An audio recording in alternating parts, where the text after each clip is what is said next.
Good morning बच्चों, कैसे हो? देखिए बेटा, कल अपन ने पढ़ा था हीटिंग इफेक्ट ऑफ करंट के बारे में। ठीक है, कल स्टार्ट किया अपन ने धारा का ऊष्मीय प्रभाव। धारा के ऊष्मीय प्रभाव में आपको मैंने क्या समझाया था कि जब भी किसी प्रतिरोध से हम धारा प्रवाहित करते हैं, ठीक है, किसी प्रतिरोध में हम आई धारा प्रवाहित करते हैं टी समय तक, तो उसमें उत्पन्न ऊष्मामान क्या होता है? एच बराबर आई स्क्वायर आर टी। ठीक है, या समय डेल्टा टी दिया गया है, हम लिखते हैं एच बराबर I square R delta T, या इसी को लिखते हैं वी स्क्वायर अपन आर डेल्टा टी के रूप में। लेकिन यहाँ v और i क्या होना चाहिए बच्चों? कांस्टेंट होने चाहिए। लेकिन अगर v और i कांस्टेंट नहीं है तो उसके ऐसा बताया था मैंने, समाकलन करके अपन मान निकाल रहे होते हैं। ठीक है, ये चीज अपन देखी थी, समाकलन करके मान निकालते हैं। ठीक है, अब बच्चों यहाँ पे इसमें दो क्वेश्चन तो मैंने कल सोल्व करा दिए थे आपको, तो दो तीन क्वेश्चन और अपन देखते हैं इस पे। तो देखिए यहाँ पे अपन ये दो एग्जाम्पल दे रखे हैं, इनको अपन करें सोल्व। देखिए यहाँ बच्चों इसमें एग्जाम्पल नंबर थर्ड में कह रहा है कि 20 ओम से प्रवाहित आवेश का मान Q बराबर T square plus T coulomb हो तो 3 सेकंड में इस पर कुल उत्पन्न ऊष्मा बतानी क्या होगी। तो जो यहाँ पे तो हमें आवेश की जानकारी रखी, धारा की जानकारी दी नहीं है। अरे कोई दिक्कत नहीं, इसका कर डालो अवकलन, तो आवेश का अवकलन क्या बन जाएगा? धारा, मतलब हमें धारा की जानकारी प्राप्त हो जाएगी।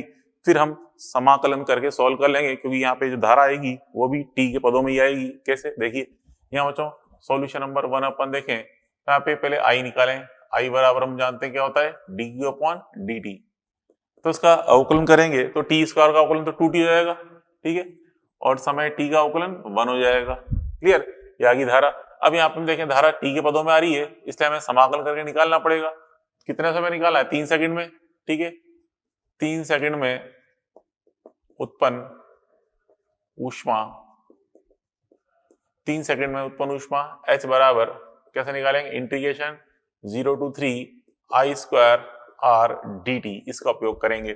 अब यहाँ पे आई का कर दें स्क्वायर, ठीक है, आई का वर्ग कर दें, कितना जाएगा? ये a प्लस बी का होल स्क्वायर करो तो a स्क्वायर plus 2ab plus B square, ये कर दिया अपन ने a प्लस बी का होल स्क्वायर। ठीक है, और जो आर का मान कितना रखा है यहाँ पे? 20 ओम दे रखा है, ये लो 20 रख दिया, और फिर ये dt। अब कुछ नहीं करना, इसका समाकलन करना है लिमिट 0 से 3 लगाते हुए, तो इसको सॉल्व करने पे ये बन जाता है 1140 जूल। अपने आप घर पे करना ट्राई, हिंट आपको दे दिया मैंने, यह समाकलन करके आंसर निकाल लेंगे 1140 जूल, यह आ जाएगा रिजल्ट। ठीक है, अब देखो बच्चों अगला क्वेश्चन देखें। अगले क्वेश्चन में कह रहा है Q बराबर टी स्क्वायर माइनस टी, तो प्रतिरोध 20 ओम पर कुल उत्पन्न ऊष्मा बतानी है। और बच्चों इस क्वेश्चन में हमें समय की जानकारी नहीं दी, केवल ये बोला है कि कुल उत्पन्न ऊष्मा ज्ञात करो। तो क्या करें? तो बच्चों पहले हमें समय ज्ञात करना पड़ेगा, कितने समय में निकालनी है। तो देखिए हम जानते हैं ऊष्मा उत्पन्न होने का कारण क्या है? धारा प्रवाह। तो धारा के कारण ऊष्मा उत्पन्न हो रही होती है, और अगर बच्चों जब धारा 0 हो जाएगी, धारा प्रवाह 0 हो जाएगी, तो हम समझ जाएंगे कि यहाँ पे ऊष्मा भी 0 हो गई है। ठीक है, तो हमें कब तक प्रवाहित करनी, कब तक ऊष्मा ज्ञात करनी है? जब तक धारा प्रवाहित हो। तो चलो पहले देखते हैं धारा कब तक प्रवाहित होगी। तो पहले सोल्यूशन नंबर 3 था, ये ठीक है 3 है, अब अपन 4 कर रहे हैं सोल्व। सोल्यूशन नंबर 4, देखिए पहले आई निकालें, तो आई बराबर D Q upon D T से क्या जाएगा? ये जाएगा 2t माइनस 1। अवकलन करेंगे टी स्क्वायर का अवकलन तो t, और 2t और t का 1 हो जाएगा। ठीक है, अब देखें आई बराबर 0 होने तक, आई बराबर 0 होने तक ही ऊष्मा उत्पन्न होगी। तो हम लिख रहे हैं यहाँ पे आई बराबर 0 होने तक ऊष्मा उत्पन्न होगी। ठीक है, तो यहां से आई बराबर 0 करें तो 2t माइनस 1 बराबर 0, तो यहां से t बराबर कितना आ गया? 1/2 सेकेंड। t बराबर 1/2 सेकेंड है, तो 1/2 सेकेंड तक ऊष्मा उत्पन्न होगी। तो हम देखें, इसलिए बच्चों 1/2 सेकेंड में उत्पन्न ऊष्मा, 1/2 सेकेंड में उत्पन्न ऊष्मा, ये निकालें तो यहाँ पे h बराबर क्या हो जाएगा? h बराबर इंटीग्रेशन डी लंबा दी 1 से 0 से 1/2 आई स्क्वायर आर डी टी। ठीक है, अब यहाँ रख देंगे h, यहाँ आई स्क्वायर का मान रख दो, आई स्क्वायर मतलब इसका वर्ग कर देंगे, ये समीकरण है 2t माइनस 1, तो a स्क्वायर हो जाएगा 4d स्क्वायर माइनस 2ab तो हो जाएगा minus 4t plus b square. ठीक है, और फिर r का मान यहाँ 20 ओम है, ये रख दिया 20 dt। ठीक है, अब इसको सोल्व कर लो, इसके समाकलन को सोल्व करोगे तो सोल्व करने बच्चों यहाँ पे आता है 10/3 जूल। 10/3 जूल, डायरेक्ट लिख रहा हूं मैं, अपने आप घर पे ट्राई करना, ठीक है, दिया जाएगा इसका आंसर। क्लियर? तो अपने ऊष्मामान ज्ञात कर ली, तो ऊष्मा अपने जूल के नियम बच्चों 2-3 क्वेश्चन अपन ने समझ ली, 4 क्वेश्चन हो गए। और भी कई सारी चीजें होती है इसमें बेस्ड। तो देखिए अगले टाइप क्वेश्चन अपन देखें जूल पे ही। बच्चों देखिए जैसे कोई हम जानते हैं पानी गर्म करने की छड़ होती है या पानी गर्म करने की कोई कुंडली होती है। जैसे अपन पहले देखते हैं हीटर जो होते हैं बच्चों, हीटर पहले जो बहुत पहले हीटर आते थे, आपने कहीं गांव में भी देखे होंगे हीटर जो होते हैं, जो उसमें कुंडली लगी होती है, ठीक है, कुंडली लपटी होती है, ठीक है, अपन स्विच ऑन करते हैं तो हीटर गर्म हो जाता है, उसके ऊपर फिर कोई पात्र रखते हैं तो पात्र भी गर्म होता है, उसके अंदर पानी भरें, पानी गर्म हो जाएगा, तो उसी कुंडली की बात कर रहे हैं, तो उसे हीटर कुंडली बोलते हैं। या पानी गर्म करने की छड़ है, उसको भी अपन हीटर कुंडली ही बोलकर सॉल्व करते हैं। मतलब अगर हमें पानी गर्म करना है किसी कुंडली के द्वारा तो क्या होगा, उस कुंडली को जैसे हम स्विच ऑन करेंगे तो उस कुंडली पे जो हीट उत्पन्न हो रही है उस हीट को पानी अवशोषित कर रहा है, ठीक है, तो उत्पन्न ऊष्मा पानी के द्वारा अवशोषित ऊष्मा के बराबर है। वैसे हमें सोल्व करना होता है। मतलब अब अपन जो देख रहे हैं अगली चीज अपन जो समझ रहे हैं बच्चों, देखो हम देख रहे हैं यहाँ पे हीटर कुंडली पर आधारित प्रश्न। हीटर कुंडली पर आधारित प्रश्न, ठीक है, हीटर कुंडली पर आधारित प्रश्न अपन देखें क्या है। देखिए इधर तो हीटर कुंडली क्या होती है कि इस प्रकार से, जैसे पानी गर्म करने की छड़ या कोई कुंडली है, इस प्रकार से ये कोई पात्र है बच्चों, ठीक है, इस पात्र में अपन ने यहाँ पे भर दिया पानी, ठीक है, ये पात्र में पानी भर दिया, ठीक है, इस पानी का जो द्रव्यमान है, ठीक है, ये पानी है, पानी का जहां बच्चों मास है, मास इज इक्वल टू है m किलोग्राम, m किलोग्राम पानी भर दिया इसमें, और उसकी जो विशिष्ट ऊष्मा है, विशिष्ट ऊष्मा वाला स्पेसिफिक हीट, तो बच्चों ये है S कैलोरी पर किलोग्राम डिग्री सेल्सियस। पानी की विशिष्ट ऊष्मा अपन ले रहे हैं S कैलोरी पर किलोग्राम डिग्री सेल्सियस, ठीक है। अब बच्चों यहाँ पे हमने इसमें अप्लाई कर दिया, ये पानी को गर्म करने की छड़ है या कोई हीटर कुंडली है, इस प्रकार से ये पानी गर्म करने की छड़ है तो उसको अंदर लगा देंगे, और हीटर कुंडली है तो उसको नीचे लगा देते हैं, ठीक है, उससे कोई फर्क नहीं पड़ता है। हम देख रहे हैं यहाँ पे ये V वोल्ट अपन ने सप्लाई करी है, ठीक है, V वोल्ट, तो जो इस प्रकार से ये इसका प्रतिरोध R है। अब यहाँ पे जब इसमें V वोल्ट अप्लाई किया तो इसे धारा प्रवाहित होगी, तो R पे ऊष्मा उत्पन्न होगी और वही ऊष्मा पानी द्वारा अवशोषित होगी, ठीक है। तो जो अगर ये क्वेश्चन अपने कहा जाए घरों में कोई हीटर यूज कर रहे हैं तो हम जानते हैं घरों में सप्लाई क्या होती है, AC, ये तो अभी DC सप्लाई है, ठीक है, ये तो DC सप्लाई है, हमारे घरों में क्या होती है, सप्लाई AC होती है, ठीक है। तो हम उसको इस तरह से अपन दर्शा सकते हैं, देखिए इस प्रकार से व्यक्त करते हैं, ये सिंबल है, ठीक है। हमारे घरों में सप्लाई कितनी आती है, 220 वोल्ट, 220 वोल्ट, ठीक है, ये क्या होती है बच्चों, AC, ठीक है, घरों में। तो घरों में हम सप्लाई जो यूज करते हैं ये AC सप्लाई यूज होती है, और उसका मान क्या होता है, 220 वोल्ट, मतलब V के बराबर क्या होता है, 220 वोल्ट होता है, V का मान 220 वोल्ट घरों में, ठीक है। अब देखिए बच्चों यहाँ पे अब बताया मैंने क्या होगा, इस R पर जो उत्पन्न ऊष्मा है, मतलब हीटर कुंडली पर ये जो R कुंडली है, कुंडली पर उत्पन्न ऊष्मा बराबर पानी द्वारा अवशोषित ऊष्मा।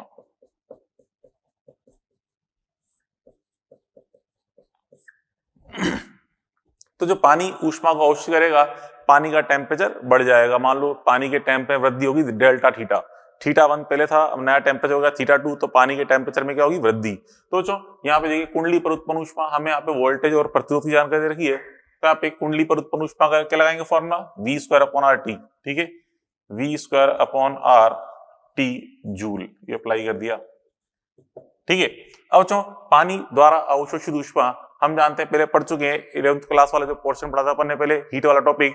हीट वाले टॉपिक में देखा था बच्चों कि जब भी कोई तत्व, कोई पदार्थ है, उसको गर्म करना हो तो गर्म करने के लिए दी गई ऊष्मा का सूत्र क्या होता है, MS डेल्टा थीटा कैलोरी, ठीक है, ये अपन पढ़ते हैं पहले। तो यहाँ पे सोचता हूं मैं MS डेल्टा थीटा कैलोरी, ये अपन पढ़ चुके हैं पहले, ठीक है।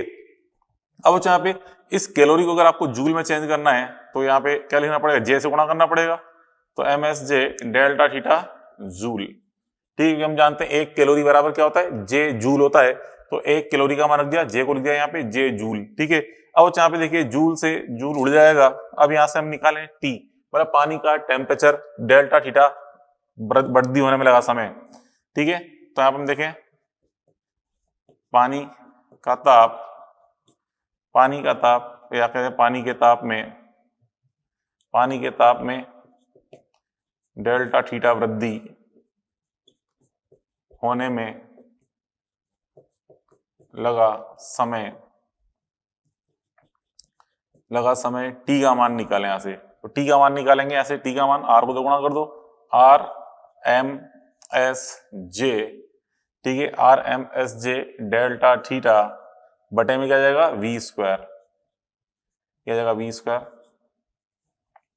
ठीक है, तो यहां से अपन देखा कि टी समानुपाती क्या है आर। मान लो केवल हम कुंडली की लंबाई को कम ज्यादा कर रहे हैं, एक बार छोटी कुंडली काम में ले रहे हैं, एक बार बड़ी कुंडली काम में ले रहे हैं, तो यहाँ पे टी समानुपाती क्या है बच्चों आर। की पानी तो हम चेंज करें, मान लो पानी का अमाउंट फिक्स है, जे कॉन्स्टेंट है, इसी वोल्टेज फिक्स है, केवल कुंडली की लंबाई कम के ज्यादा कर रहे हैं। ठीक है, तो यहां से देखो टी समानुपाती क्या आएगा आर, टी समानुपाती आर। और आर क्या है बच्चों प्रतिरोध समानुपाती होता है कुंडली की लंबाई,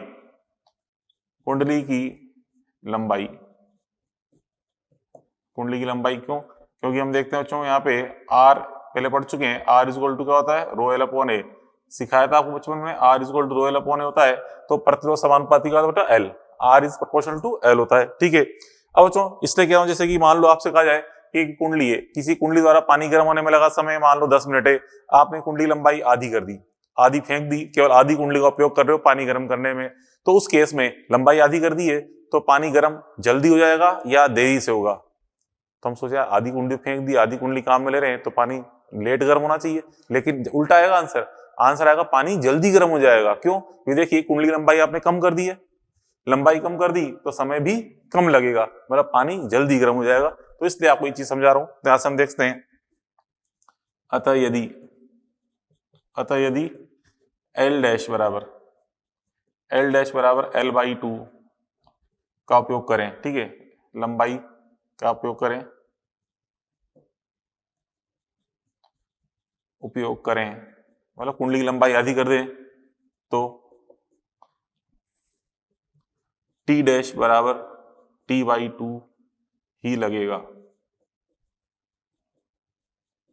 मतलब टाइम का मान आधा हो जाएगा। बात पहले पड़ी, चलो आगे देखें इस पे। अभी ये 2 एग्जाम्पल है, 5वां छठा एग्जाम्पल इसे बेस्ड है। एग्जाम्पल नंबर 5 अपन समझते हैं, सॉल्यूशन नंबर 5 देखिए क्या कह रहा है, 2 अलग अलग कुंडली द्वारा पानी गर्म होने में लगा समय T1 व T2 है, तो इन कुंडलियों के श्रेणी क्रम द्वारा और समांतर क्रम द्वारा पानी गर्म होने में कितना समय लगेगा। मतलब एक बार अपन ने कुंडली लगाई ये वाली R1, ठीक है, समय लगा हमें मान लो T1, इसको हटा के हम लगाई एक बार R2, समय लगा T2। ठीक है, अब कह रहा है कि R1 R2 दोनों को श्रेणी क्रम में जोड़ दिया जाए और फिर पानी गर्म करें, कितना टाइम लगेगा। या फिर R1 R2 को दोनों को समांतर क्रम में जोड़ दें, फिर पानी गर्म करें समांतर क्रम से, तो फिर कितना समय लगेगा ये निकालना है। तो देखिए यहाँ आपने देखा बच्चों, अभी R समानुपाती क्या आया था T, दिख ही रहा है, ठीक है, T समानुपाती R है, या कहते हैं R समानुपाती T। तो यहां से अगर मैं एक समानुपाती चिन्ह हटाऊं तो एक कांस्टेंट K लगा सकता हूं, तो K इंटू T लिखते हैं। अब देखिए बच्चों, फर्स्ट अपन देखें श्रेणी में आप जानते हो R नेट का मान क्या होता है। श्रेणी में R नेट बराबर होता है बच्चों R1 प्लस R2, होता नहीं होता R1 प्लस R2। तो यहां से R नेट का, अब यहां से R नेट का मान दो K इंटू टी नेट, क्योंकि K तो कांस्टेंट है तो K तो K रहेगा, तो K इंटू टी नेट बराबर K into T1 plus K into T2। तो K से K कट जाएगा, तो टी नेट का मान कितना आ गया T1 plus T2। T net का मान T1 प्लस T2 ही आ जाएगा इसका आंसर, टी नेट का मान। ठीक है, चलो अब देखें समाहित हो गया श्रेणी क्रम के लिए। अब देखें बच्चों समांतर क्रम में, ठीक है, समांतर क्रम में क्या करते हैं, समांतर क्रम में आर नेट का मान क्या होता है, कैसे निकालते हैं, 1 अपॉन आर नेट बराबर 1 upon R1 plus 1 upon R2 करके। ठीक है, तो समांतर क्रम में निकालेंगे तो 1 अपॉन आर नेट बराबर 1 upon R1 plus 1 upon R2 करेंगे। तो आर नेट का मान रख दें, क्या रख देंगे, K इंटू टी नेट, रख दो K T1 ये रख दें KT2। तो यहाँ बच्चों K से K कट जाएगा, सब जगह K से K कट जाएगा, T नेट का मान निकाल लो। तो T नेट आ गया T1 T2 upon T1 plus T2, क्या आ जाएगा रिजल्ट T नेट का मान। ठीक है, तो इस प्रकार से अपन ने सोल्व कर लिया। ठीक है, एग्जाम्पल नंबर 5 हो गया। चलो अब देखें अगला क्वेश्चन, 6 क्वेश्चन। देखिए छठा क्वेश्चन क्या है, एक कुंडली द्वारा पानी को 27 से 57 तक गर्म होने में 10 मिनट लगते हैं। ठीक है, जबकि उसकी जगह दूसरी कुंडली का उपयोग करें तो 27 से 87 तक जाने में 15 मिनट लगते हैं। इन कुंडलियों के प्रतिरोध का अनुपात ज्ञात करना है। मतलब बच्चों अब यहाँ पे हमें तापांतर देखा, ताप में वृद्धि की जानकारी दे रखी है, समय की जानकारी दे रखी है और प्रतिरोध के बारे में पूछा है। तो यहाँ पे इसको चलो मैं समीकरण नंबर 1 नाम दे दूं, इक्वेशन नंबर 1। तो हम कहते हैं समीकरण 1 से T का मान R इंटू डेल्टा थीटा के समानुपाती है। इक्वेशन 1 से अगर अपन देखें बच्चों, R समानुपाती क्या है, T समानुपाती आ रहा है R डेल्टा थीटा, T समानुपाती R डेल्टा थीटा आ रहा है। तो हमें तो R का अनुपात निकालना है, तो इसलिए बच्चों R समानुपाती क्या हो जाएगा, R समानुपाती T अपॉन डेल्टा थीटा। यहां से देखिए R1 अपॉन R2 करेंगे तो T1 upon T2 into delta theta 2 upon delta theta 1, ये किया जाएगा। ठीक है, अब यहां से रख दें मान, T1 का मान तो कितना है 10 मिनट, T2 का मान 15 मिनट। अब यहां से डेल्टा थीटा 2 रखेंगे, पहले थीटा 1, चलो नीचे थीटा 1 रखते हैं। थीटा 1 कहां से खाता है, 27 से 57, तो 57 माइनस 27। ठीक है, ये कर दिया। और डेल्टा थीटा ऊपर है, 87 माइनस 27 करेंगे, 87 माइनस 27। ठीक है, अब देखिए यहाँ पे ये कट जाएगा 2 बार, ये कट जाएगा 3 बार, 5 से काट दिया मैंने, तो कितना होगा ये 2/3 इंटू, अब ये कितना है बच्चों, ऊपर तो आएगा 60 और नीचे कितना आएगा 30। तो 60 से 30 भी हम काट सकते हैं, कितनी बार कट जाएगा ये, 60 से 30 कट जाएगा 2 बार, ये 30 से 60 2 बार कट गया, तो आंसर क्या आ गया 4/3। तो इसलिए बच्चों R1 अपॉन R2 का मान ये आ जाएगा, ऊपर तो है 4 और नीचे है 3, 4/3 ये आ जाएगा रिजल्ट। ठीक है, तो बच्चों इस तरह अपन ये सॉल्व कर सकते हैं। ये अपन ने क्वेश्चन सॉल्व कर लिए, किस पे, हीटर कुंडली पे आधारित कुछ क्वेश्चन अपन ने सॉल्व कर लिए। ठीक है, चलो अब आगे देखें। तो जो अब आगे देखते हैं यहाँ पे अपन इलेक्ट्रिकल एनर्जी के बारे में। ठीक है, विद्युत ऊर्जा इलेक्ट्रिकल एनर्जी E। ठीक है, विद्युत ऊर्जा क्या होती है बच्चों, ऊर्जा जो जितने बच्चों इलेक्ट्रिकल उपकरण है, विद्युत उपकरण द्वारा खर्च जो ऊर्जा होती है, ठीक है, व्यय ऊर्जा, उसे हम क्या बोलते हैं, इलेक्ट्रिकल एनर्जी बोलते हैं। ठीक है, जो विद्युत उपकरण है, विद्युत उपकरण मतलब पंखा, टीवी, फ्रिज, ठीक है, विद्युत उपकरण द्वारा खर्च ऊर्जा। ठीक है, तो विद्युत उपकरण द्वारा खर्च ऊर्जा को हम क्या बोलते हैं, विद्युत ऊर्जा बोलते हैं। ठीक है, जैसे आप इसके जो फॉर्मूले होते हैं ई के जो फॉर्म होते हैं वो सारे फॉर्म वही होते हैं जो अपने हीट वाले फॉर्म में कहते हैं। ठीक है, एज इट इज वही है। ठीक है, जैसे बच्चों यहाँ पे एक तो होता है I² RT, जैसे डेल्टा टी लिखा था, डेल्टा टी लिखा है, टी एक ही बात है, लगा समय डेल्टा टी या टी। ठीक है, V² अपॉन RT, क्या कहते हैं VIT, क्या कहते हैं पावर इंटू टाइम, ठीक है, ये सारे फॉर्मूले किसके बच्चों, इलेक्ट्रिकल एनर्जी के फॉर्मूले हो गए विद्युत ऊर्जा के। ठीक है, इलेक्ट्रिकल एनर्जी। अब बच्चों ये सारे फॉर्मूले वही हीट वाले हैं, तो हीट की जो यूनिट है वो सारी यूनिट्स किसकी होंगी, ई की भी होगी। ठीक है, यूनिट की अपन बात करें तो यूनिट क्या होगी, सेम एज हीट। तो अपन ने जो हीट की जो यूनिट्स अपन देखी थी वो सारी यूनिट्स इलेक्ट्रिकल एनर्जी की भी होंगी। चलो इस पे अपन क्वेश्चन देखेंगे बच्चों। क्वेश्चन किस तरह से पूछा जा सकता है, जैसे हम घरों में विद्युत उपकरण काम में लेते हैं, टीवी, फ्रिज, पंखा, कूलर, जितने भी इंस्ट्रूमेंट काम में ले रहे हैं, और जब उनको हम यूज करते हैं तो हमारा इलेक्ट्रिकल बिल भी हमें पे करना पड़ता है। तो कितना इलेक्ट्रिकल बिल बन के आएगा, कितना किसका यूज करें, कितना में खर्च कर रहे हैं इलेक्ट्रिकल, सारी चीजें अपन कैसे कैलकुलेशन करते हैं वो चीज अपन देखने जा रहे हैं। ठीक है, तो बच्चों ध्यान समझना, क्वेश्चन जो सोल्व करने जा रहे हैं, क्योंकि डेली लाइफ से रिलेटेड क्वेश्चन है, तो आपकी कई जगह काम में भी आएगा। मींस कोई भी उपकरण आप काम में ले रहे हो तो कितनी देर उस उपकरण को काम में लेंगे, जिससे हमारी कितनी इलेक्ट्रिकल एनर्जी खर्च होगी, कितना हमें बिल पे करना पड़ेगा, वो सारी कैलकुलेशन आप आराम से घर बैठे कर सकते हो। कैसे बच्चों, देखो एक घर में प्रतिदिन 2 बल्ब ऑफ 100 वॉट ईच, मतलब प्रत्येक बल्ब 100 वॉट का है, 2 बल्ब है।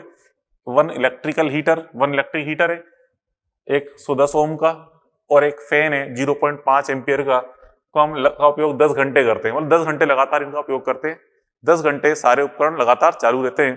ठीक है, तो कह रहा है find out electric bill of 1 month. 1 month का हमें इलेक्ट्रिक बिल फाइंड करना है। ठीक है, दैट इज 30 दिनों का, मतलब 30 दिनों का, according to 5 rupees per unit, मतलब 5 रुपए प्रति यूनिट की दर से, 5 रुपए प्रति यूनिट की दर से 1 महीने का हमें इलेक्ट्रिकल बिल फाइंड करना है। और बच्चों हमारे घरों में सप्लाई कितनी आती है, V बराबर 220 वोल्ट। ठीक है, क्वेश्चन में जरूर नहीं दिया गया हो, नहीं भी दिया गया हो तो हमें 220 मानना है। घर लिख दिया, क्लियर लिख दिया है एक घर में, और घर अपन यूज कर रहे हैं इंडिया में बैठे हैं, तो इंडिया में 220 वोल्ट की सप्लाई आ रही होती है। ठीक है, तो चलो इसका उपयोग सॉल्यूशन करें। देखिए इधर, तो चलो देखो हम यहाँ पे देख रहे हैं प्रतिदिन खर्च E निकालें, कितनी हो रही है E, प्रतिदिन खर्च ऊर्जा। अब यहाँ पे हम देख रहे हैं 2 तो बल्ब है, 2 यहाँ पे बल्ब है, एक यहाँ पे हीटर है, और एक यहाँ पे फैन है, पंखा है। ठीक है, अब यहाँ पे देखिए इसमें 2 बल्ब के बारे में जानकारी दे रखी 100 वाट, मतलब शक्ति दे रखी, बल्ब की शक्ति दे रखी, तो कौन सा लगाएंगे फॉर्मूला, ये वाला, पावर इंटू टी। शक्ति की जानकारी दे रखी, पावर इंटू टी का उपयोग करेंगे, तो यहाँ पे लगा दिया मैंने P इंटू टी वाला फॉर्मूला। ठीक है, पावर इंटू टाइम, प्लस अब हीटर के बारे में जानकारी किसकी दे रखी है बच्चों, प्रतिरोध की 110 ओम, और वोल्टेज अपन जानते हैं 220 है, मतलब V एंड R की जानकारी दे रखी है और V की जानकारी दे रखी है, तो कौन सा लगाएंगे फॉर्मूला वाला, V स्क्वायर अपॉन RT, क्योंकि जो जानकारी में दे रखी है तो वही तो लगाएंगे सूत्र। ठीक है, फिर फैन, पंखे के बारे में बच्चों धारा की जानकारी दे रखी है, और वोल्टेज में 220 दे रखा है, धारा 0.5 एम्पियर है, तो क्या लगाएंगे VIT, ये लगाएंगे VIT। और जो टाइम तो यहाँ पे हमें कितना जाएगा, 10 घंटे डेली काम में ले रहे हैं, तो सब में T तो कॉमन आ जाएगा, कॉमन निकाल लो, और यहाँ लिख दिया मैंने T का मान 10 आवर, 10 घंटे। ठीक है, फिर बच्चों यहाँ क्या बचेगा, देखिए यहाँ बचेगा पावर, P बचेगा, P का मान कितना जाएगा 100, ये रख दिया। फिर यहाँ पे V स्क्वायर अपॉन R है, तो V का मान 220 स्क्वायर बटा R का मान 110, ये रख दिया। ठीक है, अच्छा यहाँ पे 2 भी तो आएगा, 2 इंटू 100 आएगा, ये 2 इंटू 100, क्योंकि 2 है ना, तो 2 इंटू 100 करेंगे यहाँ पे, 2 इंटू 100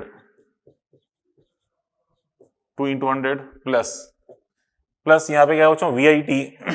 अब यहाँ पे VIT, V का मान कितना है यहाँ पे 220, I का मान 0.5, ठीक है, रख दिया। अब यहाँ पे इसको सॉल्व कर लेंगे। ठीक है, तो क्या बनेगा बच्चों, देखो ये तो बाहर तो 10 आवर है ही सही, 10 आवर है ही सही, 10 घंटे, और यहाँ का मान 200, यह आ जाएगा 110, मतलब 310, और यहाँ जाएगा 440। ठीक है, 440, तो इनको ऐड करेंगे, ये बन जाता है 750 वाट, तो 10 घंटे इंटू 750 वाट। अच्छा, इसको अपन क्या लिखते हैं, इसको लिखते हैं 0.75 किलोवाट, मतलब 1000 का भाग लगा दो तो क्या जाएगा 0.75 किलोवाट लिखते हैं, तो ये आ जाएगा देखिए 10 इंटू 0.75 किलोवाट लिखते हैं इसको, किलोवाट इंटू आवर। हमने क्या किया बेटा, आवर तो था ही सही, इसको लिख दिया किलोवाट की फॉर्म में, क्यों, क्योंकि ये चीज क्यों बताती है, ये चीज बताती है बच्चों 1 यूनिट को। ठीक है, जो अपन देखा ना BOTU, board of trade unit, ये हमारे घरों में जो यूनिट मीटर यूज कर रहे हैं उसकी 1 यूनिट क्या होती है, किलोवाट इंटू आवर के इक्वल। तो यहाँ से कितना मान बन गया, इसको से गुणा कर देंगे तो ये हो जाएगा 7.5 यूनिट। तो आपने पर डे, ठीक है, प्रतिदिन कितनी इलेक्ट्रिकल एनर्जी कंज्यूम की, 7.5 यूनिट। ठीक है, तो एक महीने में कितनी खर्च करी निकाल सकते हैं। ठीक है, 1 मंथ में खर्च E निकाल लें, तो E बराबर क्या हो जाएगा, इलेक्ट्रिकल एनर्जी, तो उसको गुणा कर देंगे 30 से, 30 इंटू 7.5 यूनिट, तो गुणा करने पे बन जाता है 225 यूनिट। तो आपने एक दिन में कितनी ऊर्जा खर्च करी, सॉरी एक महीने में कितनी ऊर्जा खर्च करी, 225 यूनिट। अब अच्छा यहाँ पे हम इलेक्ट्रिकल बिल फाइंड करें। ठीक है, इलेक्ट्रिक बिल तो बच्चों यहाँ पे कितना है, 5 रुपए प्रति यूनिट, 5 रुपीज पर यूनिट के अकॉर्डिंग पे करना है हमें, तो यहाँ पे जाएगा 5 रुपए। ठीक है, ₹5 इंटू 225 से गुणा कर देंगे तो ये बन जाता है 1125 रुपीज। ठीक है, तो 1125 रुपये बन जाएगा, तो हमें इतना बिल पे करना पड़ेगा 1125 रुपये। ठीक है, और जितनी इलेक्ट्रिसिटी हमने खर्च की सॉरी दोस्तों, अपन ने जो इलेक्ट्रिकल एनर्जी खर्च करी, कितनी खर्च करी? 1125 रुपए। ठीक है, तो बिल कितना आना चाहिए? 1125 रुपए। बट फिर भी अपन देखते हैं बिल बन के आता है लगभग 1600 रुपए के आसपास बन के आता है। अब देखिए हमने खर्च तो इलेक्ट्रिकल एनर्जी 1125 कर रहे हैं, ये 1600 बिल कैसे आ गया? क्योंकि बच्चों एक्चुअल में उस बिल में आप देखोगे गौर से 1125 तो लिखा होगा, एक तरफ एक कॉलम में 1125 लिखा होगा, उसके अलावा लिखे होते हैं स्थायी शुल्क, ठीक है, मीटर चार्ज, एक्स्ट्रा चार्ज, ठीक है, हिडन चार्जेस, ठीक है, छुपा हुआ चार्ज, पर सारे चार्ज मिला मिलकर आप देखोगे ना तो बिल लगभग 1600 रुपए के आसपास आ जाएगा और आपको 1600 रुपए जमा कराने पड़ेंगे। ठीक है, अब जो एक्स्ट्रा चार्जेस हैं, जो स्थायी शुल्क वगैरह चार्ज हो तो फिक्स होते हैं, चलो वो तो हमें पे करना ही पड़ना है। उसके अलावा जो चार्जेस है 11-25 रुपए, ये तो अपन जितना कम से कम यूज करेंगे, ठीक है, जितना बल्ब फैन वगैरह कम से कम चलाएंगे उतना कम आएगा, बाकी जो स्थायी शुल्क वगैरह होते हैं तो आएंगे देने पड़ेंगे। ठीक है, तो इस प्रकार से अपन हम किसकी कैलकुलेट कर सकते हो? घरों में जब हम इलेक्ट्रिकल बिल वगैरह मतलब जितने भी हम इंस्ट्रूमेंट काम में ले रहे हैं उन सब की हम इस तरह कैलकुलेशन कर सकते हैं कि हमें कितना बिल पे करना पड़ेगा। बात पहले पड़ी। अभी बच्चों नेक्स्ट पॉइंट अपन समझे यहाँ पे इलेक्ट्रिक पावर के बारे में। ठीक है, विद्युत शक्ति के बारे में। ठीक है, विद्युत शक्ति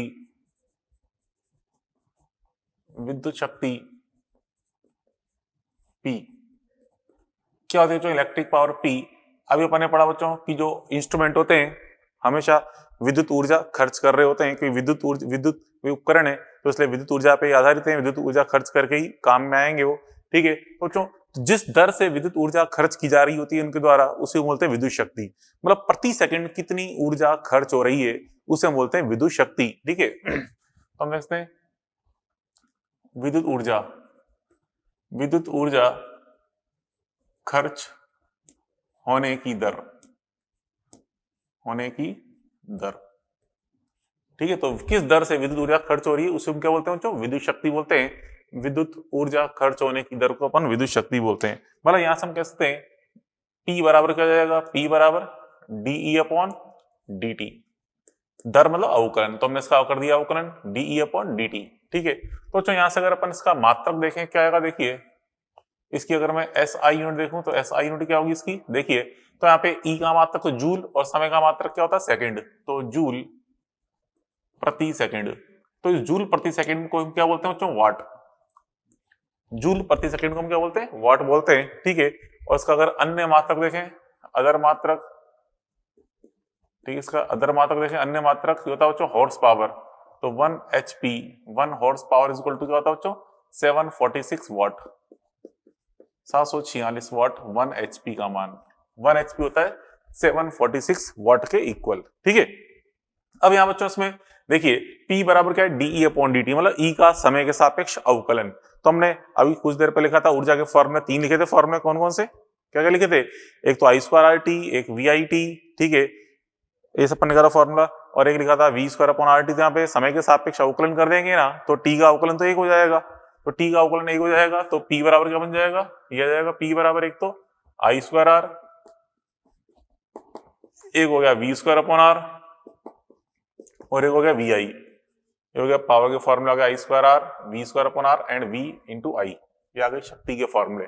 ठीक है, विद्युत शक्ति।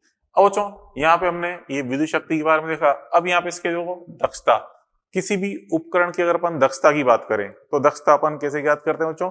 देखिए दक्षता का मतलब क्या होता है, चलो समझाता हूँ एक बार। दक्षता की बात करें, स्टार पॉइंट अपन लिख रहे हैं, उपकरण की दक्षता। किसी भी उपकरण की दक्षता क्या होती है? देखिए दक्षता को हम ईटा से दर्शाते हैं। दक्षता ईटा इज इक्वल टू होता है, ईटा इज इक्वल टू उपयोगी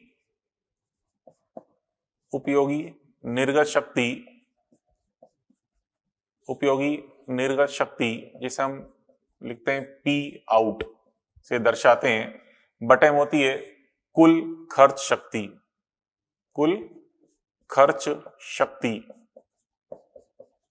जिसे हम P इन से दर्शाते हैं। ठीक है, और जो इसी को दक्षता को अगर मैं प्रतिशत के रूप में लिखना चाहूं तो हम लिखते हैं P eta percent is equal to P out बटा P इन इंटू 100%। तो हम इस प्रकार से दक्षता लिख सकते हैं। अब देखिए इसका एग्जाम्पल एक समझे छोटा सा, जैसे कि मान लो एक बल्ब है, एक इलेक्ट्रिक बल्ब है, ठीक है, मान लो बल्ब है 10 वाट का बल्ब है बच्चों, कोई 10 वाट का बल्ब है, ठीक है। बल्ब ऐसा है कि यहाँ पे 10 वाट का बल्ब मतलब इलेक्ट्रिकल एनर्जी जो खर्च कर रहा है वो कितनी करता है, 10 वाट मतलब 10 जूल प्रति सेकंड। एक सेकंड में 10 जूल एनर्जी खर्च करता है वो 10 वाट का बल्ब। अब बच्चों यहाँ पे बल्ब ऐसा है कि जिससे मान लो हमें 8 जूल तो मतलब 8 जूल प्रति सेकंड तो मिलती है लाइट एनर्जी, और 2 जूल प्रति सेकंड हमें मिलती है हीट एनर्जी। तो आप देखिए सिंपल, बल्ब को हाथ लगाओ गर्म फील होता है आपको, बल्ब गर्म लगेगा आपको। मतलब 10 वाट का बल्ब है, हमें 8 वाट तो हमें दे रहा है प्रकाश ऊर्जा और 2 वाट हमें दे रहा है ऊष्मा ऊर्जा। बिल्कुल देगा, क्योंकि गर्म भी हो रहा है और प्रकाश ऊर्जा भी दे रहा है। अब देखिए इस बल्ब का उपयोग अगर अपन कर रहे हैं किताब पढ़ने के लिए, किताब पढ़ने के लिए हमें किसकी आवश्यकता होती है बताइए, प्रकाश ऊर्जा की या ऊष्मा ऊर्जा की? किसकी आवश्यकता होती है? प्रकाश ऊर्जा की। मतलब हम यहाँ पे हम जो काम में ले रहे हैं, काम में कौन सी ऊर्जा आ रही है? केवल 8 वाट, ठीक है। काम में जो आ रही है 8 वाट मतलब 8 जूल प्रति सेकंड ऊर्जा काम में आ रही है। मतलब शक्ति कितनी काम में आ रही है? 8 वाट शक्ति काम में आ रही है, ठीक है। 2 वाट तो काम ही नहीं आ रही, क्योंकि बल्ब की हीट का हमें क्या करना है, हमें तो पढ़ना है बुक को, ठीक है। तो हम कह सकते हैं कि उपयोगी शक्ति कितनी है, बल्ब से जो निर्गत हो रही है उपयोगी शक्ति कितनी है बच्चों? 8 वाट। और कुल खर्च कितनी कर रहा है? 10 वाट बल्ब है, इलेक्ट्रिक बल्ब 10 वाट खर्च कर रहा है, तो 8/10 मतलब 80%। 80% क्या होगी उसकी दक्षता होगी, कि 100 से गुणा कर देंगे तो परसेंटेज फॉर्म में देखते हैं उसकी दक्षता कितनी? 80%, ठीक है। बट बच्चों मान लीजिए उस बल्ब का उपयोग आप हीट के लिए कर रहे हो, जैसे मान लो सर्दियों के दिन है, ठीक है, आपको आ रही है नींद, आपने बल्ब चालू करके सो गए, तो बल्ब से जो हीट मिल रही है केवल उस हीट का उपयोग कर रहे हो, कि रात को बल्ब की प्रकाश की तो आवश्यकता नहीं है आपको, केवल आपकी बल्ब उस हीट निकल रही है, उस हीट से आप गर्मी लेना चाहते हो, तो उस बल्ब का जो अब उपयोग आप कर रहे हो केवल किसके लिए कर रहे हो? ऊष्मा ऊर्जा के लिए, जो कितनी मिल रही है? 2 वाट के रूप में, मतलब 2 जूल प्रति सेकंड आपको ऊष्मा ऊर्जा मिल रही है, और खर्च तो कितनी हो रही है? 10। तो अब की बार दक्षता कितनी है? 2/10 मतलब 20%। तो अब की बार इस बल्ब की दक्षता कितनी हो गई? 20% हो गई, ठीक है। और फिर अगर मान लो बच्चों सर्दियों के दिन है, आपको किताब पढ़नी है, ठीक है, मतलब आप बल्ब को चालू करके बल्ब की ऊष्मा का भी उपयोग कर रहे हो, आराम से गर्मी प्राप्त कर रहे हो और किताब भी पढ़ रहे हो, तो अब यहाँ पे आप बल्ब की जो उपयोगी शक्ति है पूरी पूरी काम में ले रहे हो, ऊष्मा ऊर्जा भी काम में ले रहे हो और किताब साथ साथ पढ़ रहे हो।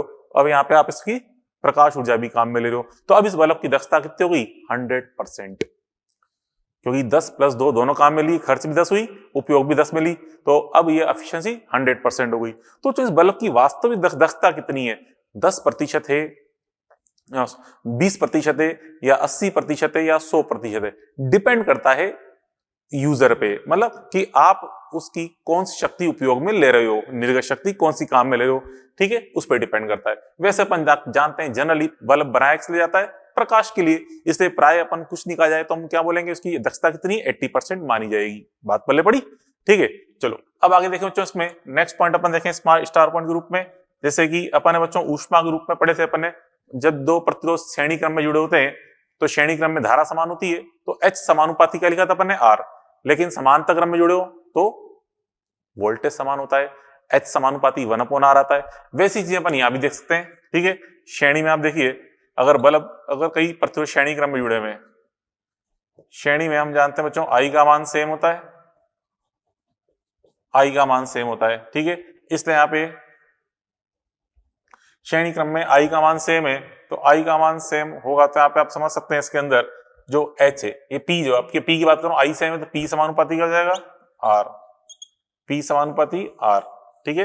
मतलब अगर दो प्रतिरोध आपको दे रखे हैं या दो निकाय आपको दे रखे हैं, दोनों में समान धारा प्रवाहित हो रही है, तो उनकी शक्ति का अनुपात कैसे निकाल लेंगे? प्रतिरोध के अनुपात के अनुसार, मतलब P समानुपाती R कर देंगे।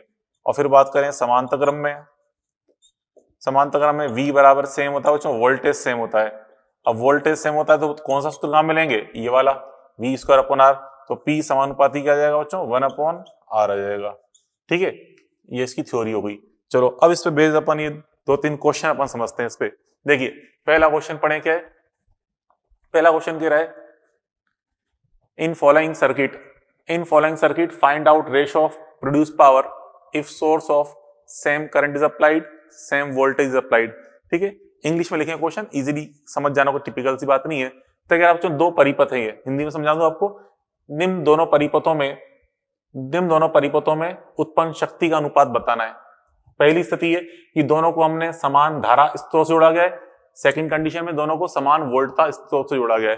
तो सेम करंट सोर्स, ठीक है, सोर्स ऑफ सेम करंट मतलब समान धारा स्रोत जोड़े गए, यहाँ पे समान वोल्ट का स्रोत जोड़े गए, ठीक है। तो यहाँ पे अपन देखें कैसे करेंगे सॉल्व। देखिए यहाँ पहले ये दो परिपथ आपको दिख रहे हैं, ये और ये, हम इनका क्या निकाले बच्चों, प्रतिरोध। तो यहाँ पे देखिए सॉल्यूशन अपन देख रहे हैं, यहाँ पे सॉल्यूशन नंबर 1 देख रहे हैं बच्चों। पहले यहाँ पे इनके प्रतिरोध निकालते हैं परिपथ के। देखिए आर फर्स्ट, जो फर्स्ट वाला प्रतिरोध है इस फर्स्ट परिपथ का, तो आर और आर क्या बना रहे हैं, क्या बना रहे हैं, समांतरक्रम। समांतरक्रम में मान कर जाएगा आर और आर का समांतरक्रम r/2। अब r/2 इस r के साथ क्या बनाएगा, श्रेणी क्रम। तो मान कर जाएगा r प्लस r/2, तो कितना हो गया 3r/2, 3r/2, ठीक है। सेकंड वाले के लिए अपन देखें, सेकंड जो यहां दिखा रखा है आपको, सेकंड वाले के लिए, इसके लिए अपन देखेंगे यहाँ पे r और r क्या बना रहे हैं, श्रेणी क्रम। क्या हो जाएगा मान 2r, 2r इस r के साथ समांतरक्रम बना रहा है, तो गुणा बटा योग कर दो, तो क्या जाएगा 2r into r upon 2r plus r, ये हो जाएगा 2r/3, ये आ गया। अब देखिए फर्स्ट कंडीशन, जो फर्स्ट कंडीशन मतलब ए वाला जो क्वेश्चन है, इसमें क्या बोला है, हमें पावर का अनुपात बताना है, प्रोड्यूस पावर मतलब उत्पन्न शक्ति का अनुपात बताना है, ठीक है। पहली कंडीशन है समान धारा स्रोत से जुड़ा गया है, ठीक है। तो फर्स्ट में I इक्वल टू आपको सेम दिया हुआ है, I इक्वल टू सेम दिया हुआ है, तो यहाँ पे I इक्वल टू सेम होता है, तो हम जानते हैं मतलब I इक्वल टू सेम है तो P समानुपाती करते हैं R। इस पूरे निकाय के लिए अपन P समानुपाती R निकालना है, तो P समानुपाती R का उपयोग करेंगे। तो यहाँ से देखिए इसमें P1 अपॉन P2 का मान, P first upon P second का अनुपात निकालेंगे, तो ये R फर्स्ट अनुपात R सेकंड आएगा, ठीक है। तो R फर्स्ट का मान कितना है 3r/2, और ये वाला मान कितना है 2r/3, ये डिवाइड कर देंगे तो कितना जाएगा 9/4। तो फर्स्ट का आंसर क्या आ गया, मतलब एक आंसर तो आ गया 9/4।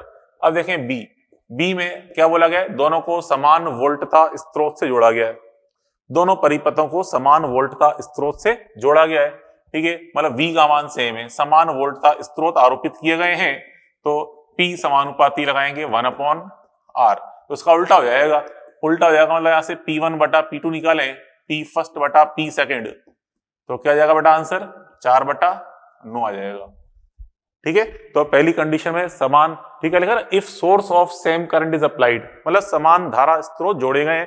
सेकंड वाली में क्या है, समान वोल्टता स्रोत जोड़े गए, ठीक है। पहले में I सेम है, दूसरे में V सेम है।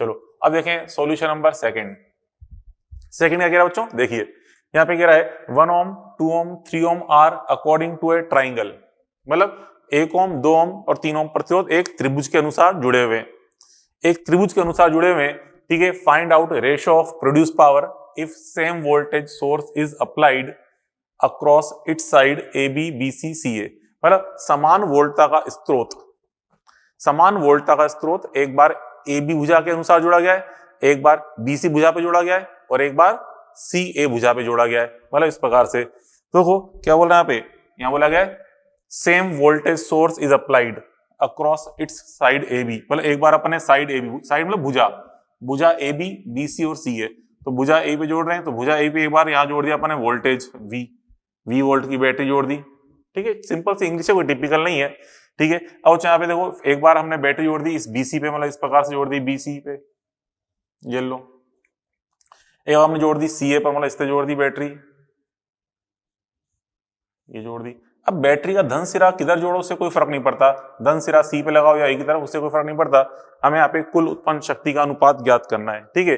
अब बच्चों देखो यहाँ पे कुल उत्पन्न शक्ति से ज्ञात करने से पहले हमने यहाँ देखें इन सभी निकाय के प्रतिरोध क्या होंगे, तो निकाय के प्रतिरोध क्या होंगे, देखिए बच्चों इसकी देखें यहाँ पे ए और बी के बीच में ये 3 और 2 ohm क्या बना रहे हैं आपस में, श्रेणी क्रम। तो जो श्रेणी क्रम में इसका नेट प्रतिरोध क्या बताइए 5 ohm आएगा, ये कितना आएगा बेटा 5 ohm, ये प्रतिरोध तो कितना है 5 ohm।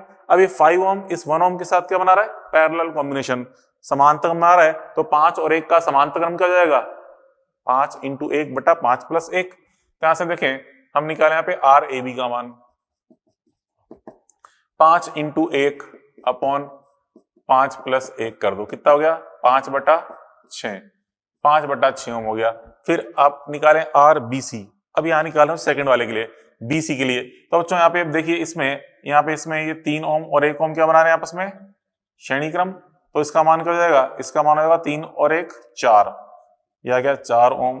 अब 4 ओम 2 ओम के साथ बना रहा है समांतर क्रम, तो गुणा बटा योग करेंगे तो आर बी सी निकालें तो 4 इंटू 2 अपॉन 4 प्लस 2 कर दीजिए तो 8/6 मतलब 4/3 ओम। ठीक है, ऐसा निकाल रहे हैं अब आर सी ए का मान। और जो आर सी ए देखिए, अब सी और ए के बीच में बैटरी जोड़ी गई है तो यहाँ पे अब क्या ये दोनों बना रहे हैं श्रेणी क्रम, ये श्रेणी क्रम बना रहे हैं, तो श्रेणी क्रम इसका मान क्या हो जाएगा 2 और 1 3 ओम हो जाएगा, ये 3 ओम। 3 ओम इस 3 ओम के साथ बना रहा है समांतर क्रम, तो 3 इंटू 3 अपॉन 3 प्लस 3 कर दो तो कितना हो गया ये 3/2 ओम हो गया। ठीक है, ये निकाल लिया अपन ने। अब देखिए यहाँ पे समझना क्या कह रहे हैं, now V is equal to same. अच्छा, V का मान यहाँ पे सेम दिया, दिख रहा है V का मान सेम है, यहाँ भी V वोल्ट स्रोत जोड़ा गया, यहाँ भी V वोल्टेज का स्रोत जोड़ा गया है, यहाँ भी V वोल्टेज का स्रोत जोड़ा गया है, तीनों में समान वोल्टता का स्रोत जोड़ा गया है और हमें उत्पन्न शक्तियों के अनुपात ज्ञात करने हैं। ठीक है, अब यहाँ पे देखिए V is equal to same है, इसलिए यहाँ पे P समानुपाती क्या आएगा 1/R। P समानुपाती 1/R आएगा तो बच्चों P फर्स्ट, इसलिए बच्चों PAB अनुपात PBC अनुपात PCA निकालें तो क्या हो जाएगा यहाँ पे R का व्युत्क्रम हो जाएगा, यहाँ पे 5/6 तो कितना जाएगा 6/5, फिर यहाँ पे 4/3 ये 3/4 आ जाएगा, 3/2 की जगह 2/3 आ जाएगा। ठीक है, ये आ जाएगा इसका आंसर। तो इस प्रकार से अपन ये ज्ञात कर सकते हैं। ठीक है, कुल शक्ति के अनुपात।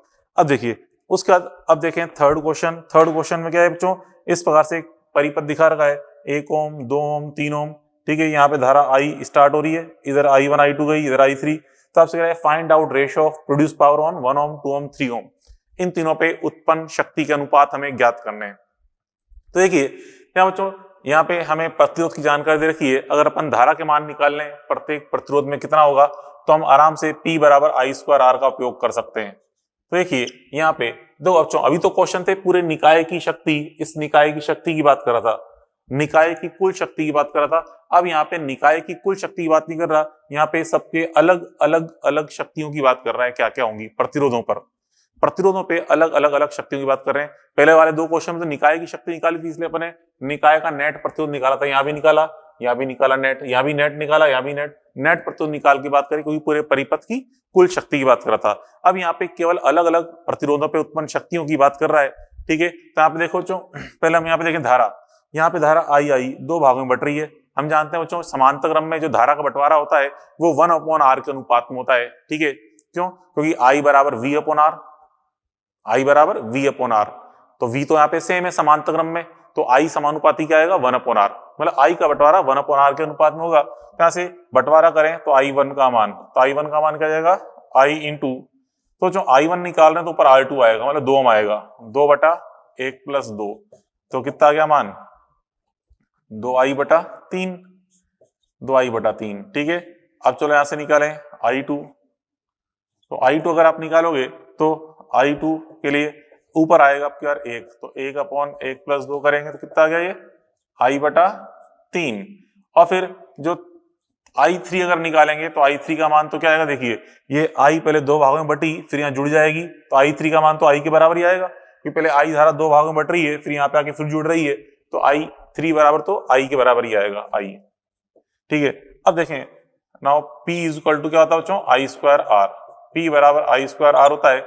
इस तरह उपयोग कर रहा हूं कि हमें प्रत्येक प्रतिरोध में धारा पता चल चुकी है और प्रत्येक का प्रतिरोध हमें पता है, तो P बराबर I2R का उपयोग करें तो P1 अनुपात P2 अनुपात P3 निकाल रहे हैं, तो पहले I1 स्क्वायर करेंगे तो I1 का मान कितना है 2I/3, इसका स्क्वायर, और इसका प्रतिरोध कितना बच्चों 1 ओम। फिर I2 का मान I/3 है, इसका स्क्वायर, और प्रतिरोध यहाँ पे 2 ओम है। फिर I3 के लिए धारा का मान I है स्क्वायर और प्रतिरोध यहाँ पे 3 ओम है, तो क्या जाएगा मान बच्चों यहाँ पे, ये हो जाएगा 4/3, ये हो जाएगा 4/9, 4/9, ये हो जाएगा 2/9 और ये हो जाएगा 3। ठीक है, अब तीनों में चाहो तो अपन 9 से गुणा कर दें, तो 9 से गुणा कर दें 4/2/27। ठीक है, ये आ जाएगा आंसर 4/2/27। ठीक है, तो इस प्रकार से अपन ने ये 3 क्वेश्चन सॉल्व किए तो इस पे शक्ति पे आधारित। तो कुल मिला के आपने क्या देखा बच्चों, निकाय की शक्ति, कुल शक्ति पूछ सकता है आपसे और अलग अलग प्रतिरोधों की शक्ति भी पूछ सकता है। तो इस प्रकार से अपन ने ये 3 क्वेश्चन सॉल्व कर लिए शक्ति पे आधारित। बात पहले पड़ी। और देखो बच्चों यहाँ पे अपन क्वेश्चन सॉल्व करते हैं बल्ब पे आधारित। ठीक है, question based on bulb, bulb पे आधारित क्वेश्चन अपन सॉल्व करें। तो देखिए बच्चों, पहले बल्ब के बारे में आप सबने बल्ब देखा ही है। ठीक है, दिखने में कुछ ऐसा होता है बल्ब। बच्चों बल्ब पे 2 चीजें लिखी होती हैं। ठीक है, एक तो जैसे यहाँ पे लिखा है 100 वाट, यहाँ लिखा है 220 वोल्ट, तो इसे बोलते हैं बच्चों PR, मतलब अंकित शक्ति। और यहाँ लिखा होता है, इसे बोलते हैं VR, मतलब अंकित वोल्ट था। मतलब एक तो शक्ति का मान लिखा होता है और एक वोल्टेज का मान लिखा होता है, इसे बोलते हैं PR VR। ठीक है, और जो इस बल्ब को जब हम किसी स्विच से कनेक्ट करते हैं तो उसमें सप्लाई हम दे रहे हैं, मान लो V वोल्ट हम उसको सप्लाई दे रहे हैं, इस सप्लाई से इसको हमने कनेक्ट किया है। और जो इसका मीनिंग क्या होता है, जो यहाँ पे लिखाते हैं PR VR, तो देखिए मीनिंग ऑफ PR VR क्या है। मतलब बच्चों यदि इसका मतलब क्या बच्चों, इसका मतलब वो ये कि यदि आपने इस वोल्टेज का मान जो यहाँ लिखा हुआ है उसके बराबर आरोपित किया, जैसे यहाँ 220 वोल्ट लिखा है और आप सप्लाई भी 220 वोल्ट दे रहे हो, तो उस केस में जितना यहाँ पे लिखा हुआ है ना उतनी शक्ति उत्पन्न करता है। मतलब अगर मैं इस वोल्टेज का मान रखूं 220 वोल्ट, तो उत्पन्न शक्ति का मान कितना आएगा, 100 वाट बल्ब शक्ति उत्पन्न करेगा। ठीक है, मतलब यदि सप्लाई V बराबर VR लें तो प्रोड्यूस पावर कितनी होगी, P = PR। ठीक है, और अगर सप्लाई का मान इससे कम रखें तो प्रोड्यूस पावर भी PR से कम आएगी। ठीक है, प्रोड्यूस पावर PR से कम आएगी। जैसे यहाँ पे मान लो आपने केवल ये 220 वोल्ट लिखा हुआ है, यहाँ पे आपने केवल 200 वोल्ट लगाया, 200 वोल्ट लगाओगे तो शक्ति जो 100 वाट उत्पन्न होगी 100 वाट से कम शक्ति उत्पन्न होगी। ठीक है, और अगर आपने वोल्टेज ज्यादा लगा दिया, जैसे लिखा हुआ 220 वोल्ट लगा दिया आपने 300 वोल्ट, तो बल्ब फ्यूज हो जाएगा। ठीक है, तो बल्ब फ्यूज हो जाएगा, तो ज्यादा वोल्टेज लगाना भी हानिकारक है, ज्यादा वोल्टेज नहीं लगाते। जैसे कि कई बार अपन देखते हैं वोल्टेज थोड़ा डिम हो जाता है, डिम हो जाने पे बल्ब की रोशनी कम हो जाती है, और कई बार वोल्टेज ज्यादा आ जाता है तो बल्ब फ्यूज भी हो जाता है। ठीक है, अब बच्चों देखो, अब बल्ब के जो हमें क्वेश्चन सॉल्व करने होते हैं, बल्ब को हमेशा एक प्रतिरोध मान के सॉल्व किया जाता है। तो जब भी क्वेश्चन आए बल्ब का, इस चैप्टर में नहीं, आगे भी हम कई चैप्टर पढ़ेंगे, तो जब भी बल्ब का क्वेश्चन आए तो बल्ब को क्या माने, एक प्रतिरोध। बल्ब को एक प्रतिरोध मानकर ही सॉल्व करते हैं। चलो बल्ब को एक प्रतिरोध माने तो उस प्रतिरोध का मान क्या होगा, क्योंकि बिना मान के तो क्या मतलब, बल्ब मान तो ले, चलो प्रतिरोध मान लिया, प्रतिरोध है, लेकिन उसका मान क्या है तो पता होना चाहिए। तो जो उस प्रतिरोध का मान अपन निकालते हैं इस PR VR से। ठीक है, इस PR और VR द्वारा अपन बल्ब का प्रतिरोध निकालते हैं। कैसे निकालते हैं, जैसे आप बच्चा जानते हैं सूत्र क्या होता है, P बराबर, पढ़ाई अपन है शक्ति, P बराबर क्या होता है, V²/R। तो R बराबर क्या आएगा, V²/P, R बराबर V²/P। इस सूत्र का उपयोग करके अपन निकालेंगे बल्ब का प्रतिरोध। ठीक है, तो बल्ब को हमेशा एक प्रतिरोध मानते हैं, जहां R बल्ब इक्वल हो जाएगा V²/P, मतलब V²R/PR, मतलब इस प्यार व्यार से। ठीक है, समझे, प्यार व्यार से अपन निकालेंगे बल्ब का प्रतिरोध। तो इस प्यार व्यार से बल्ब का प्रतिरोध निकाल लो, V²R/PR करेंगे तो बल्ब का प्रतिरोध आ जाएगा। अब देखिए ये सूत्र तो जो बल्ब का प्रतिरोध निकाल लिया, और जो घर में जितने बल्ब होते हैं आप अलग अलग बल्ब को उतार के देखेंगे तो उन सब पे आपको तो 220 वोल्ट सब पे समान लिखा हुआ मिलेगा। लेकिन कोई बल्ब 100 वाट का है तो 100 वाट लिखा है, कोई 60 वाट का है, कोई 40 वाट का है, कोई 10 वाट का है। ठीक है, सब बल्बों की वाट अलग अलग लगी होगी। ठीक है, मतलब सब में शक्ति अलग अलग होगी, लेकिन सब पे क्या चीज समान होगी बच्चों, वोल्टेज का मान। तो बच्चों सब जगह वोल्टेज का मान समान होता है, शक्ति अलग अलग होती है। तो यहां से देखें R बल्ब समानुपाती क्या आएगा, 1/PR। तो जितने भी आप अलग अलग बल्ब देख रहे हो सब में PR अलग अलग है। तो जिसका PR सबसे छोटा है, ठीक है, जिसका PR सबसे छोटा है उसका प्रतिरोध सबसे ज्यादा होगा। मतलब यहां से अपन देखें, जैसे एक 60 वाट का बल्ब है, 100 वाट का बल्ब है, तो 60 वाट का प्रतिरोध 100 वाट से ज्यादा होता है। ठीक है, बात पहले पड़ी, ये देख लिया अपन ने। चलो अब बच्चों देखो, जैसे आपको समझाया था मैंने, यहाँ पे इस जगह अगर वोल्टेज में इस VR से कम लगा रहा हूं तो शक्ति भी कम उत्पन्न हो रही है। तो यहाँ पे हम उसकी कैलकुलेशन भी कर सकते हैं कि कितनी शक्ति उत्पन्न होगी। कैसे निकालेंगे बच्चों, देखिए बल्ब का प्रतिरोध आपको पता चल चुका है, बल्ब का प्रतिरोध हम पता चल चुका है। अब अगर मैं लगा दूं फॉर्मूला, पावर बराबर V²/R। V क्या है, सप्लाई अपन दे रहे हैं V वोल्ट, बटे में R कर देंगे तो P बराबर V²/R करेंगे तो हमें क्या मिल जाएगी, बल्ब पे उत्पन्न शक्ति प्राप्त हो जाएगी। तो वही यहाँ करने आ रहा हूं, देखिए for V less than VR, मतलब वोल्टेज का मान आपने VR से कम रखा है, तो प्रोड्यूस पावर क्या होगी, P बराबर V²/R बल्ब। ठीक है, वोल्टेज हम कितना लगा रहे हैं, V लगा रहे हैं, बल्ब का प्रतिरोध R है, तो कुछ नहीं करना, बल्ब के प्रतिरोध का ये रहा फॉर्मूला, यहां से उठा के मान रख दो इसमें, ये रख दिया मैंने V²R/PR, तो आ जाएगा P बराबर V/VR² इंटू PR। तो इस बल्ब से क्या निकाल सकते हैं, उत्पन्न शक्ति। कब, जब बल्ब को हमने किससे जोड़ा बच्चों, बल्ब को हमने जोड़ा है किसी कम सप्लाई वोल्टेज से जुड़ा है तो इतनी शक्ति उत्पन्न करेगा। जैसे कि अपन एक क्वेश्चन देखें, क्वेश्चन है कि यदि घर की सप्लाई 220 वोल्ट, अपन जानते हैं 220 वोल्ट आती है, ठीक है, अचानक से घटकर 110 वोल्ट रह जाए तो 100 वोल्ट बल्ब पे कितनी शक्ति उत्पन्न होगी, मतलब 100 वाट का बल्ब है, 100 वाट के बल्ब जो है कितनी शक्ति उत्पन्न करेगा यह बताना है। तो चलो सॉल्यूशन अपन देखें, सॉल्यूशन नंबर 1। तो यहाँ पे इस सूत्र का उपयोग करें, P बराबर V बटा VR whole square into PR, इसका उपयोग करेंगे। तो बच्चों इसमें V का मान कितना है, वोल्टेज सप्लाई दे रहे हैं कितनी रह गई, 110 वोल्ट रह गई है, लेकिन VR का मान कितना है 220 वोल्ट। देखिए बच्चों यहाँ पे बल्ब पे क्या लिखा हुआ है, वोल्टेज का मान हमें नहीं बताया तो कोई दिक्कत नहीं, घरेलू बल्ब है तो घरेलू बल्ब पे तो वही लिखा होगा जो 220 वोल्ट होता है, कि हमारे इंडिया में सप्लाई कितनी आती है 220 वोल्ट आती है, तो घरेलू जितने भी उपकरण है 220 वोल्ट लिखा हुआ मानते हैं अपन। तो स्क्वायर इंटू PR का मान कितना है 100 वाट है, ठीक है, तो यहाँ 100 वाट रख दें, तो यहाँ पे कितना जाएगा मान, ये मान आ जाएगा, यहाँ पे निकालोगे 25 वाट के बराबर, मतलब बल्ब तो 100 वाट का है लेकिन ये हमें कितनी शक्ति दे रहा है, केवल 25 वाट के बराबर रोशनी दे रहा है। तो हम देखते हैं बेटा कई बार वोल्टेज डिम होता है ना, वोल्टेज कई बार डिम हो जाता है, बल्ब की चमक कम हो जाती है, ब्राइटनेस कम हो जाती है, तो 100 वाट का बल्ब जो रोशनी दे रहा है केवल 25 वाट वाले बल्ब के बराबर रोशनी हमें देने लगता है, ठीक है। अब बच्चों अगला क्वेश्चन देखें, देखिए लिखा है वास्तव में घरेलू बल्ब पर अंकित वोल्टता 230 वोल्ट होती है। देखिए अब बच्चों मैंने यहाँ पे आपको बताया कि 220 वोल्ट लिखा है, ये गलत बताया था, ठीक है। आप एक्चुअल में कोई बल्ब उठा के देख लो, उस पे आपको 220 वोल्ट लिखा मिलेगा ही नहीं, किसी पे लिखेगा 230, किसी पे 230 या 240 वोल्ट लिखे होते हैं। और ऐसा क्यों है, सप्लाई तो 220 आ रही है तो 220 ही लिखना चाहिए था, ज्यादा कैसे लिख दिया, इसलिए लिख दिया बच्चों ज्यादा, मतलब कंपनी ने जो बल्ब बनाया ये 230 वोल्ट के लिए बनाया, क्यों, क्योंकि सप्लाई 220 वोल्ट आती है, लेकिन कई बार सप्लाई थोड़ी फ्लक्चुएट भी होती है, कम हो जाएगी तो कोई दिक्कत नहीं है, रोशनी कम हो जाएगी, लेकिन ज्यादा होते ही बल्ब फ्यूज जाएगा।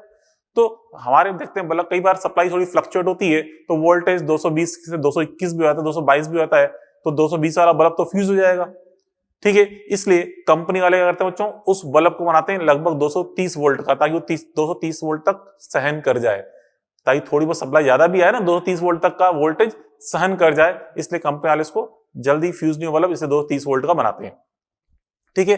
किसी में 240 लिखा है तो 240 का बनाते हैं, ऐसी बात नहीं है। तो जनरली बल्ब पे आप देखो 230 वोल्ट लिखा हुआ मिलेगा, ठीक है।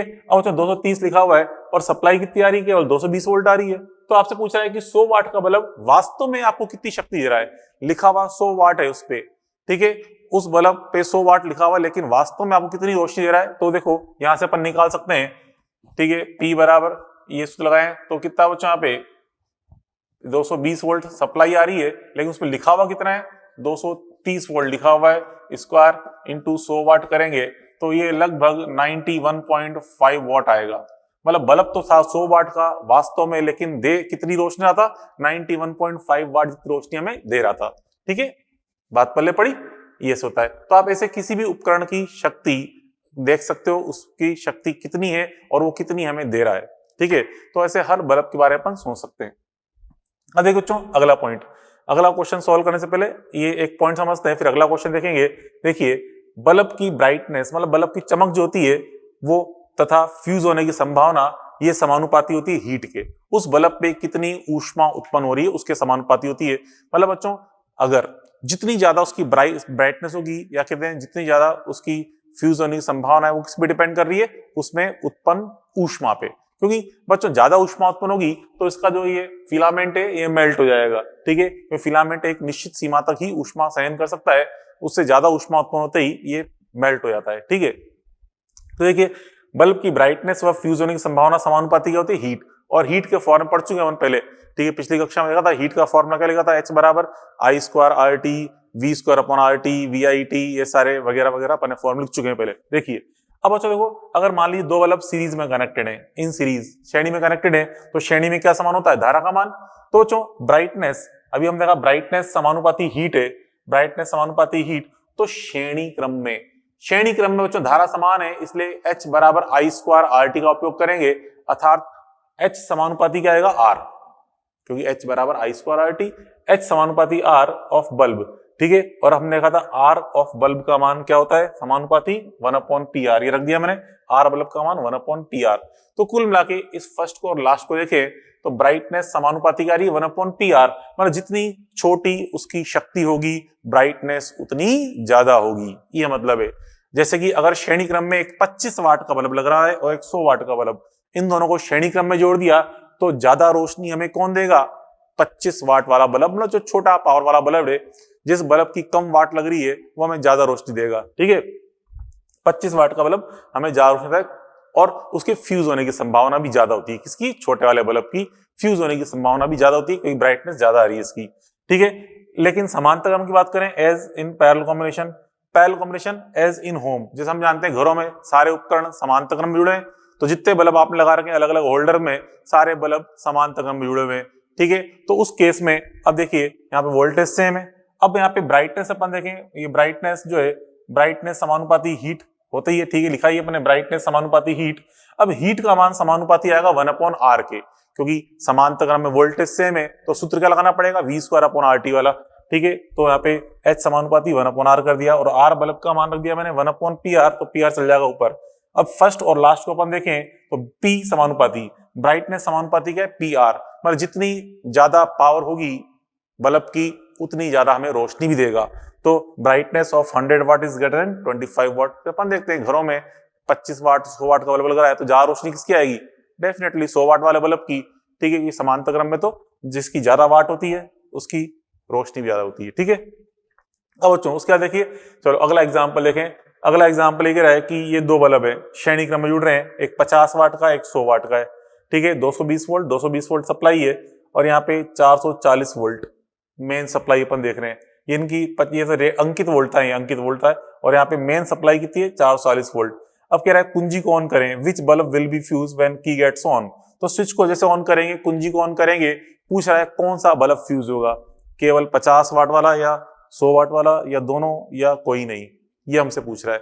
तो जैसे अपन की को ऑन करेंगे, की को ऑन करते दोनों में छोटा बल्ब कौन सा है, कौन सा छोटा बल्ब, 50 वाट वाला बल्ब, इसकी रोशनी ज्यादा होगी इसलिए फ्यूज जाएगा। तो सीधी सी बात है बच्चों, श्रेणी क्रम में फ्यूज कौन होता है, छोटा वाला बल्ब, फ्यूज होने की संभावना ज्यादा होती है, तो फ्यूज होगा तो कौन सा फ्यूज होगा, 50 वाट वाला बल्ब, ठीक है। चलो एक और तरीके समझाऊं आपको मैं, जैसे कि बच्चों मान लो ये दोनों बल्ब एक समान होते, दोनों बल्ब अगर एक समान होते, जैसे यहाँ 50 वाट लिखा है, यहाँ 50 वाट लिखा होगा, 50 वाट 220, 50 वाट 220 ऐसे लिखा होता, दोनों बल्ब एक समान होते तो उनके प्रतिरोध भी समान होते, प्रतिरोध समान होते तो वोल्टेज का बंटवारा बराबर बराबर होता। ये 440 है, इसका आधा कर दो, 220 इस पे आता, V2 का मान भी आता 220, V1 V2 दोनों के आते 220 220 आते, और यहाँ पे अंकित मान भी 220 है और सप्लाई भी 220 220 आ रही है, तो दोनों बल्ब प्रॉपरली वर्क करते, ठीक है। अर्थात 50 वाट वाला बल्ब 50 वाट उत्पन्न करता और दूसरा 50 वाट वाला बल्ब भी 50 वाट उत्पन्न करता, दोनों पे पूरी शक्ति उत्पन्न हो रही होती।